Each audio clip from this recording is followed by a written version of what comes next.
நம்ம மனிதர்களை கடவுளாக நினைக்கணும்.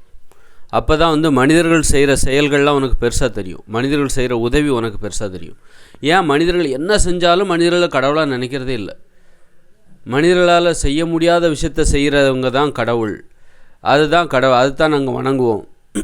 மனிதர்களை கடவுளாக நினைக்காத போது இவங்க மனிதர்களால் செய்ய முடியாத ஒரு விஷயத்தை செய்கிற ஒருவர் தான் கடவுளாக இருக்க முடியும். மனிதர்கள் கடவுளாக இருக்க முடியாது. நீங்கள் மனிதர்கள் என்ன செஞ்சாலும் நாங்கள் அவர்களை கடவுளாக ஏற்றுக்கொள்ள மாட்டோம். அவங்க நோயாளிகளை குணப்படுத்தினாலும் சரி, நான் சாப்பிட்ற சாப்பாடு இருக்குல்ல, நீ கையெடுத்து கும்பிட்ற, ஒரு பொம்மையை போய் கையெடுத்து கும்பிடுற, இதுக்கு ஒரு ஆற்றல் தேவை. இந்த ஆற்றல் உனக்கு எப்படி கிடச்சிது? நீ நல்லா சாப்பிட்டல்ல, அந்த சாப்பாடு உனக்கு எப்படி கிடச்சிது? யாரோ விவசாயி உற்பத்தி பண்ணுறாங்க. அதனால தான் அந்த உணவை சாப்பிட்டனால தான் உனக்கு கையில் தெம்பு இந்த கையை எடுத்து பொம்மையை போய் கும்பிட்டுட்ருக்குற. இந்த கையை தூக்கி பொம்மையை போய் கும்பிட்டுட்ருக்க, அப்படி தோப்புக்காரனை போடுற, அப்படி சுற்றுற, அந்த கோயிலை நீ சுற்றி வர, அல்லது ஆலயத்தை சுற்றி வர, அல்லது மசூதியில் போய் தொழுகை நடத்துகிற, குனிஞ்சு நிமிர்ந்து தொழுகை நடத்துகிறல்ல. எப்படி வந்தது உனக்கு? அந்த விவசாயி உற்பத்தி பண்ண அந்த உணவை சாப்பிட்டனால தான் உனக்கு உடம்புல அந்த ஆற்றல் இருக்க போய் தான் நீ கையெடுத்து கும்பிடுற, தொழுகை பண்ணுற, அல்லது அந்த ஜபம் பண்ணுற, முட்டி போட்டு ஜபம் பண்ணுறதுக்கு ஆற்றல் தேவை. நீ சாப்பிடாமல் போனால் உன்னால் அந்த மாதிரி ஜபம் பண்ண முடியுமா? முட்டி போட முடியுமா? மயங்கி விழுந்துருவ.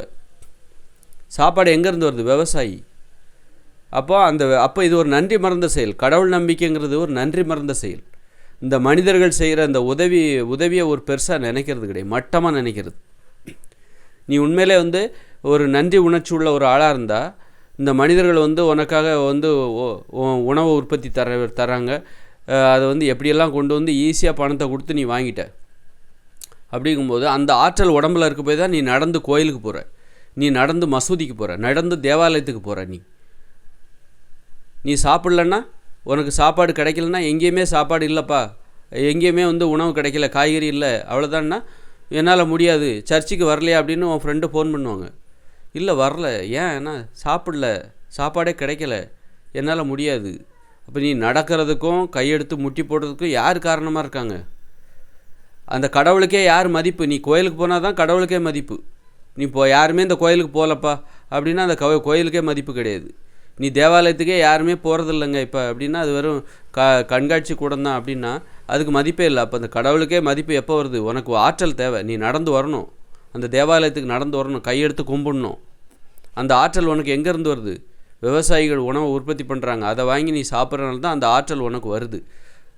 அந்த விவசாயிகள் உற்பத்தி பண்ணி உனக்கு அப்படி கொண்டு கொடுத்துட்டாங்களா? அதை வியாபாரிகள் விற்பனை பண்ணுறாங்க, வியாபாரிகள் வாங்கி மக்களுக்கு கொண்டு போய் சேர்க்குறாங்க. அப்போ எல்லாருமே கடவுள். உன் கையில் அந்த உணவு வர்ற வரைக்கும் உற்பத்தி பண்ணவங்க மட்டும் கிடையாது, அதை வியாபாரம் பண்ணுறாங்க பாருங்க. மனிதர்கள் எல்லாருமே கடவுள்னு நினச்சிக்கோ, அதுதான் உண்மை.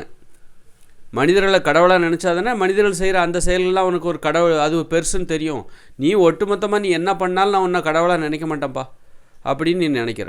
அப்போ உனக்கு ஒரு விசுவாசமே இருக்காது. நீ என்ன பண்ணுவ? இங்கே நல்லா சாப்பிட்டுட்டு கடவுளுக்கு நன்றி சொல்லுவ, எங்கேயோ பார்த்து நன்றி சொல்லுவ. ஈகோ உனக்கு மனுஷங்களை பெரியவங்களாம் நினச்சிடக்கூடாது, மனுஷங்களுக்கு அந்த உயர்வை நான் கொடுத்துடக்கூடாது, மனுஷங்களை நான் மதிச்சிடக்கூடாது அப்படிங்கிற ஈகோ, அதுதான் காரணமாக இருக்குது. அதனால் நோயை குணப்படுத்துகிற கடவுளையும் நீ டாக்டரையும் நீ கடவுளாக நினைக்க மாட்டேன். அப்புறம் நீ ஆடை அணிகிறல்ல, இந்த ஆடையை நெசவாளிகள் தான் நெய்கிறாங்க, அவங்களையும் நீ கடவுளாக நினைக்க மாட்டேன். நீ வாகனத்தில் போகிற, சீக்கிரமாக வாகனத்தில் போகிற, சொகுசாக போகிற, அந்த தொழில்நுட்ப கலைஞர்கள் அவங்க காரை வடிவமைச்சு கொடுக்குறாங்க, நல்லா சொகுசாக போய் கோயிலில் போய் வணங்குற. திருப்பதிக்கு போகிற, அங்கே போகிற, இங்கே போகிற அப்படின்னா எதில் போகிற? காரில் போகிற. காரை யார் உற்பத்தி பண்ணா? பஸ்ஸை யார் உற்பத்தி பண்ணா? அந்த மலையில் படிக்கட்டை யார் செஞ்சது?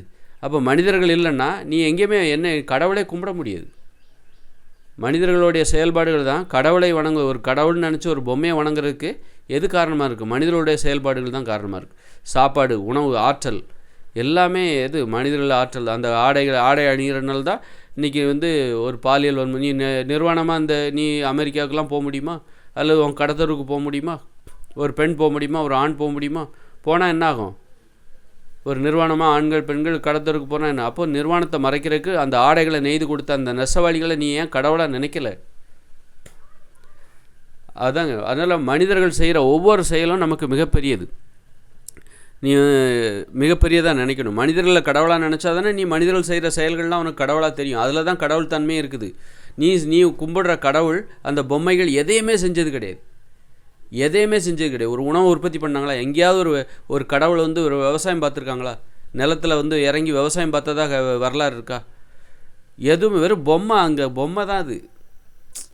அதனால் இவங்க ஏன் இந்த மாதிரி நினைப்புனா, கடவுளுக்குன்னு ஒரு ஆற்றல் இருக்குது, அது மனுஷங்கிட்ட இல்லை. கடவுளோட சக்தின்னா அதுதான். அப்படின்னா கடவுள்னா எதையுமே இப்படி கையை காட்டினாலே வந்துடும். ஒரு மருத்துவரை ஏன் கடவுளாக நினைக்கிறது இல்லை அப்படின்னா, மருத்துவர்கள் வந்து ஊசி போட்டு மருந்து மாத்திரையெல்லாம் கொடுத்து அல்லது அறுவை சிகிச்சை பண்ணி தான் நோயை குணப்படுத்துவார். ஆனால் கடவுள் நினச்சாருன்னா இப்படி கை காட்டினாலே போதும், குணப்படுத்திடுவார். அது மாதிரி வந்து ஒரு விவசாயி கஷ்டப்பட்டு நிலத்தை உழுது பயிர் பண்ணால் தான் உனக்கு உணவு உற்பத்தி பண்ண முடியும். ஆனால் ஒரு கடவுள் நினச்சாருன்னா இப்படி கை காட்டினாலே போதும், மூட்டை மூட்டையாக நெல் வந்துடும். அதுதான் கடவுளின் சக்தி, அதுதான் உயர்வான சக்தி. அந்த உயர்வான சக்தி என்றைக்குமே மனிதர்கிட்ட இருக்காது. அதனால் நாங்கள் என்றைக்குமே மனிதர்களை கடவுளாக நினைக்க மாட்டோம் அப்படின்னு சொல்லி, மனிதர்களுக்கு இல்லாத சக்தி தான் கடவுள். கண்டிப்பாக அப்படிப்பட்ட சக்தி மனிதர்கள் கடவுளாகவே இருக்க முடியாது. கடவுளுங்கிறவர் வேறு, மனிதர்களையும் தாண்டினவர், மனிதர்களுக்கு அப்பாற்பட்ட சக்தி உடையவர் தான் கடவுள். அப்படின்னா அப்போ அந்த சக்தி எப்படிப்பட்டது? இப்படி ஒரு நோயாளியை பார்த்தாலே குணமடைஞ்சிரும். அவர் நினச்சாலே போதும், நோயாளி குணமடைஞ்சிருவார். அப்புறம் அவர் நினச்சாலே போதும், உணவுகள் உற்பத்தி செய்யப்பட்டு விடும், அதிசயத்தை பண்ணி விடுவார். இங்கே ஒரு வீட்டை கட்டுன்னா இப்படி கையை நீட்டினா போதும், அங்கே ஒரு வீடு வந்துடும். இதுதான் கடவுளுக்கு இருக்கிற சக்தி. இது மனிதர்களுக்கு கிடையாது, என்றைக்குமே வராது. அப்போ என்றைக்குமே மனிதர்கள் கடவுளாக ஆக முடியாது அப்படின்னு இந்த கடவுள் நம்பிக்கை உள்ள மக்களுக்கு அப்படி ஒரு நம்பிக்கை இருக்குது. அப்படி ஒரு முட்டாள்தனமான நம்பிக்கை இருக்குது. அந்த நம்பிக்கைக்கு போயெல்லாம் நம்ம மரியாதை கொடுத்து மனிதர்கள் தங்களுடைய தரத்தை தாழ்த்திக்கிறாங்க. மனிதர்களுடைய மதிப்பை மனிதர்களே குறைச்சிக்கிறாங்க. கடவுளை தேடி போகிறாங்க பாருங்கள், கடவுளை தேடி பொம்மைகளை தேடி போடுறாங்க பாருங்கள். அவங்க எல்லாம் எங்கே போகிறாங்கன்னா, மனிதர்களின் மதிப்பை குறைப்பதற்காக போகிறாங்க. மனிதர்களுடைய செயல்பாடாக உயர்வாக நினச்சிடக்கூடாது, மனிதர்களுக்கு ஆகிற உதவிகளை நாம் பெரிதாக நினைத்து விடக்கூடாது அப்படிங்கிற அந்த எண்ணம் தான் அவங்க அந்த மாதிரி வேறு ஒன்றை தேடி போகிறதுக்கு காரணம், வேற ஒரு பொம்மையை தேடி போகிறதுக்கு காரணம். ஒரு மத வழிபாட்டு தலத்தை நோக்கி போகிறதுக்கு. மதம்ங்கிறது என்னது? மனிதர்களின் மதிப்பை குறைக்கணும், அவங்கள தாழ்த்தணும், அவங்கள இழிவுபடுத்தணும் அப்படிங்கிற எண்ணத்தின் அடிப்படையாக உருவானது தான். மனிதர்கள் என்றைக்குமே அவங்கள மட்டம் தட்டியே வைக்கணும். நீ என்றைக்குமே கடவுளாகிவிட முடியாது, உனது செயல்கள் கடவுள் தன்மைக்கு இணையாகிவிட முடியாது அப்படின்னு மனிதர்களை மட்டம் தட்டுறதுக்காகவே உருவாக்கப்பட்ட, நீ என்னதான் விஞ்ஞானியாக என்னதான் இப்போ சந்திரமண்டலத்துக்கு போ, நீ எனக்கு கீழே தான் அப்படின்னு தட்டி வைக்கிறதுக்காகவே உருவாக்கப்பட்டது தான் இந்த மதம் என்பது. இந்த மதத்தை நீ மதமும் கடவுளும் அதை தாண்டி அதெல்லாம் நீ டச் பண்ணவே முடியாது. நீ ஏதாவது ஒரு உதவியோடு தான் வானத்தில் பறக்கணுன்னா கூட உனக்கு விமானம் தேவை. விமானத்தின் உதவி இல்லாமல் உன்னால் பறக்க முடியுமா? ஆனால் கடவுளால் முடியும்.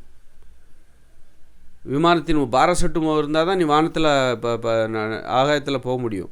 அப்படின்னா அது இல்லாமலே முடியும் கடவுள். அப்போ அது என்றைக்குமே நீ கடவுளை மிஞ்ச முடியாது. நீ அதனால் ஒத்துக்கோ, நீ என்றைக்குமே கடவுளுக்கு கீழே தான், நீ என்றைக்குமே கடவுளுக்கு நிகரானவராக ஆகிவிட முடியாது அப்படின்னு நினைக்கிறாங்கள்ல, அந்த நம்பிக்கை தான் கடவுள் நம்பிக்கையாக இருக்குது. அப்போ நம்ம என்னமோ அப்படிப்பட்ட நம்பிக்கை அதெல்லாம் தேவையில்லப்பா, இந்த மனிதர்களுக்கு செய்கிற உதவி தான்ப்பா கடவுள் அப்படின்னு சொல்லிட்டு நம்ம தான் என்ன பண்ணோம், கடவுளுக்கு இருக்கிற அந்த நம்பிக்கை, அந்த பவர் இருக்குல்ல, அதெல்லாம் வேண்டாம், இதுதான் உதவின்னு நாம் தான் என்ன பண்ணோம், நம்ம நம்பிக்கையை மாற்றணும். கடவுள் நம்பிக்கைங்கிறது இருக்குல்ல, அது உண்மையானதான். நம்ம நம்பிக்கையை தான் நம்ம மாற்றணும். ஆகாயத்துலலாம் எனக்கு பறக்க வேண்டாம், எந்த வித உதவியும் இல்லாமல் ஆகாயத்தில் பறக்க வேண்டிய அவசியம்லாம் எனக்கு இல்லை, அந்த மாதிரி நம்பிக்கை எனக்கு தேவையில்லை. அந்த மாதிரி நம்பிக்கை கடவுள் நம்பிக்கையாக இருந்தால் அப்படிப்பட்ட நம்பிக்கை நான் பெருசாக நினைக்க மாட்டேன். நான் சாதாரணமாக மனிதர்களால் என்ன முடியும் அதுதான் கடவுளால் முடியுது, அதுதான் கடவுளின் செயல். மனிதர்கள் தான் கடவுள். அப்படி இருக்கும்போது மனிதர்கள் செய்கிற செயல்கள் தான் கடவுள். அதில் ஒவ்வொன்றிலையும் ஒரு குழந்தைய அம்மா பார்த்துக்கிறாங்க அப்படின்னா, நீ இந்த உலகத்துக்கு வர்றதுக்கு அந்த அம்மா அப்பா காரணமாக இருக்காங்க அப்படின்னா எவ்வளோ பெரிய செயல் பாருங்கள். அப்போ இதில் கடவுள் தன்மை இல்லையா? எவ்வளோ பெரிய செயல் பாருங்கள். உன்னை கண்ணுங்கருத்துமாக பார்த்துக்கிறாங்களே உன்னுடைய அம்மா அப்பா அப்படின்னா அவங்ககிட்ட கடவுள் தன்மையை நீ பார்க்கலையா? அது மிகப்பெரிய செயலாக இல்லையா? அப்போ உன்னுடைய நம்பிக்கையை மாற்று. கடவுளுக்கு இருக்கிற சக்தின்னு நீ நினச்சிட்டு இருக்கல, ஆக அதிசயம் பண்ணுவார், இப்படி வச்சாலே போதும் எல்லாம் நடக்கணும், அந்த மாதிரி நம்பிக்கை தான் தப்பு. கடவுளுக்கு இருக்கிற செயல் ஆற்றல் என்பது என்னென்னா ஒரு உதவி தான். நீ உனக்கு ஏதாவது உணவு கொடுக்குறாங்க, பசியோடு இருக்கிற பாரு, உனக்கு உணவு கொடுக்குறான் பாரு உன்னுடைய நண்பன், இதுதான் கடவுளின் செயல். உன்னுடைய அம்மா உன்னை பார்த்துக்கிறாங்க பாருங்கள், நீ இந்த உலகத்துக்கு வர்றதுக்கு உன்னை பெற்றாங்க பாருங்கள் உன்னுடைய அம்மா அப்பா. இதுதான்ப்பா கடவுள். உன்னுடைய நம்பிக்கையை நீ பார்த்து, கடவுளுக்கு இருக்கிறதா நினச்சிக்கிட்டு இருக்க பாரு சக்தி, ஆற்றல், அதிசய சில சக்தி, கடவுளுக்கு இதெல்லாம் சக்தி இருக்குது, இந்தந்த சக்தியெல்லாம் இருக்குது பாரு, அப்படின்னு நீ நம்பிக்கிட்டு இருக்க பாரு. அந்த நம்பிக்கையை கொஞ்சம் மாற்றிடு. அந்த நம்பிக்கை தேவையில்லை, அந்த நம்பிக்கையால் ஒரு பிரயோஜனமும் இல்லை. உன்னுடைய நம்பிக்கையை மாற்றிவிடு. உன் முன்னாடி தான் கடவுள்லாம் இருக்காங்க. உன்னுடைய அம்மா அப்பா, நண்பர்கள், மனிதர்கள், பெரியவங்க, சித்தப்பா, பெரியப்பா, இவங்கெல்லாம் யார் தெரியும்? இவங்கெல்லாம் கடவுள்கள். உனக்கு பெரியவங்க இவங்கெல்லாம் கடவுள்கள். உன் முன்னாடி தான்ப்பா கடவுள் இருக்காங்க. உனக்கு கண்ணே தெரில, குருட்டு பயலாக இருக்கீங்க. இவங்களோட செயலெல்லாம் நீ கடவுளாக பாரு. அதனால் நம்ம நம்பிக்கையை தான் மாற்றணும். கடவுள் நம்பிக்கை தப்பு கிடையாது, அந்த நம்பிக்கை தான் தப்பு. கடவுள் நம்பிக்கை நமக்கு வேணும். ஆனால் கடவுள்னால் யார்? மனிதர்கள் தான் கடவுள். இந்த காற்று இல்லைன்னா நீ உயிர் வாழ முடியாது. இந்த காற்று தான் கடவுள். இது இயற்கை கடவுள். மனிதர்களையும் கடவுள் இருக்காங்க. இயற்கை கடவுள், பிரபஞ்ச கடவுள். இப்படி பிரபஞ்சம், அந்த சூரியன் ஒரு கடவுள். சூரியன் இல்லைன்னா நம்ம வாழ முடியும். அப்போ அறிவுபூர்வமான கடவுள் நம்மளால் பார்க்க முடியும். உன் கண்களால் பார்க்க முடிகிற ஒரு விஷயத்தை நீ கடவுளாக நம்பு. கடவுளேன்னு உருகிறியே, உன் கண்ணால் பார்க்க முடியும், உணர முடியும். இந்த காற்று தான் கடவுள், தண்ணி தான் கடவுள், உணவு தான் கடவுள், உறவுகள் தான் கடவுள், பெரியவர்கள் தான் கடவுள், அம்மா அப்பா இவங்க தான் கடவுள். அப்போ நம்ம கடவுளோட பேச முடியும், பழக முடியும், கோச்சிக்க முடியும். அவங்க திட்டுவாங்க, கடவுள் நம்மளை திட்டுவாங்க. அம்மா அப்பா தான் கடவுள்னா அம்மா அப்பா ஒன்று திட்டுவாங்க, அடிப்பாங்க. கடவுள்கிட்ட அடி வாங்குற எவ்வளோ சுகமான ஒரு விஷயம். ஏன்பா என்ன 2 நாள் அடிக்கவே இல்லைன்னு கூட கேட்கலாம். ஏன்னா அவர் கடவுள். அம்மா அப்பாங்கிற அந்த கடவுள் 2 நாளாக ஒன்று அடிக்கலைன்னா உனக்கு கவலையாக இருக்கும். அப்போது உன்னை திட்டுகிற நீ பார்க்குற ஒரு கடவுள், நம்புகிற ஒரு கடவுள். கடவுள்னால் நம்பணும்ல. அப்போ எப்போ நம்புவாங்க அப்படின்னா, என்னால் கடவுளை எப்போ பெரும்பாலானவங்களும் நம்ப மாட்டேங்கிறாங்கன்னா, என்னால் பார்க்கவே முடியாத ஒரு விஷயத்தை நான் எப்படி நம்ப முடியும்? உணரவே முடியாதுப்பா, உணரவே முடியாது, பார்க்கவே முடியாது, நிரூபிக்கவே முடியாத ஒரு விஷயத்தை எப்படி நம்புறது?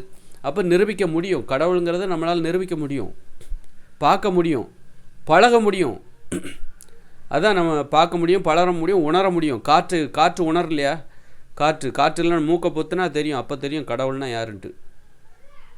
அப்போ மூக்கை பிடிச்சிக்கிட்டு வாயும் பொத்திக்கிட்டு அப்போ விட்டால் மூச்சு திணறி 2 நிமிஷத்தில் செத்து போயிடுவேன். அப்போ வாய் திறந்தால் போதும், கடவுளே, அதான் கடவுள், காற்று தான் கடவுள். அப்போ காற்றை உணர முடியும். அதனால் மனிதர்கள் தான் கடவுள், மனித கடவுள். அப்போ நீனே ஒரு கடவுள் தான். ஏன் உன்னையே தாழ்த்திக்கிற? ஏதோ பொம்மை தான் கடவுள்ன்ற நீ.